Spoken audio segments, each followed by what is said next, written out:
একদা এক সময় এক রানী জানলার ধারে বসেছিল। বাইরে বরফ পড়ছিল আর সে তার কালো আবলুস কাঠের রেলিংয়ে সাদা বরফ পড়তে দেখছিল। সে সেখানে বসে সেলাই করছিল। হঠাৎ সূচের ডগা লেগে তার হাত কেটে যায় আর কিছু রক্তের ফোঁটা বরফের উপর পড়ে। সে তখন ভাবতে থাকে, যদি আমার একটা বাচ্চা মেয়ে থাকতো যে বরফের মতো সাদা হতো, যার ঠোঁট এই রক্তের মতো লাল হতো আর তার মাথার চুল এই আবলুস কাঠের মতো হতো। কিছুদিনের মধ্যে তার এই চাওয়াটা সত্যি হলো। তার একটা সুন্দর মেয়ে হলো যাকে সে ডাকতো বরফ কন্যা বলে। কিন্তু সেই মেয়ে জন্মের পরেই রানী মারা গেল আর তার কিছুদিনের মধ্যে রাজা আবার বিয়ে করলেন। নতুন রানী খুব সুন্দর দেখতে ছিলেন, কিন্তু তিনি খুব কুচুটে মহিলা ছিলেন আর তার থেকে কেউ সুন্দর হতে পারে সেটা মানতে পারতেন না। একটা জাদু আয়না তার দেওয়ালে লাগানো ছিল। সে আয়নাটাকে রোজ জিজ্ঞেস করত, আয়না আয়না আমায় বলো না, আমাদের মধ্যে সব থেকে ফর্সা কে?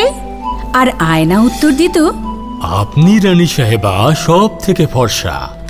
বছর ঘুরতে থাকলো আর বরফ কন্যা আরো সুন্দর হতে থাকলো। তারপর একদিন রানী আবার আয়নার সামনে গিয়ে দাঁড়ালো আর জিজ্ঞেস করলো, আয়না আয়না আমায় বলো না, আমাদের মধ্যে সব থেকে ফর্সা কে?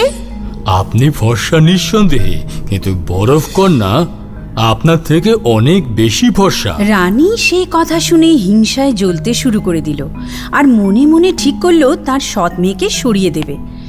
সে একজন ঘাতককে ডেকে পাঠালো আর তাকে আদেশ দিল যে গভীর জঙ্গলে তার সৎ মেয়েকে নিয়ে সে যেন মেরে ফেলে আর বলে সে যেন হৃৎপিণ্ড প্রমাণস্বরূপ নিয়ে আসে। সেই ঘাতক ঘোড়ায় চড়ে বরফকন্যাকে গভীর জঙ্গলে নিয়ে যায় আর ছোরা দিয়ে তাকে মারতে যায়। হঠাৎ সে সেই কন্যার অপরূপ সৌন্দর্য আর নম্রতা তাকে ছুঁয়ে যায়। সে সেই কন্যাকে আর মারতে পারে না। আমি তোমাকে মারতে পারবো না, তোমাকে প্রাসাদে ফিরিয়ে নিয়ে যেতেও পারবো না, কিন্তু আমার ভয় হচ্ছে যে জঙ্গলি জানোয়ার তোমায় শীঘ্রই খেয়ে ফেলবে। সে বরফকন্যাকে ঘন জঙ্গলে ছেড়ে দিল আর ফেরার সময় একটা হরিণকে মারে আর তার হৃৎপিণ্ডটাকে রানীকে এনে দেয়। সে বিশ্বাস করে যে ওটা বরফকন্যারই ছিল। বেচারি বরফকন্যা জঙ্গলের মধ্যে ঘুরতে ঘুরতে খুব ভয় পেয়ে যায়। জঙ্গলি জানোয়াররা তাকে নজর করতে থাকে। সে গাছের গুঁড়িতে হোঁচট খায়, কিন্তু তারা তাকে ছোঁয় না। রাত্রিবেলায় সে চলতে চলতে গাছের ফাঁক দিয়ে একটা ছোট্ট বাড়ি দেখতে পায়।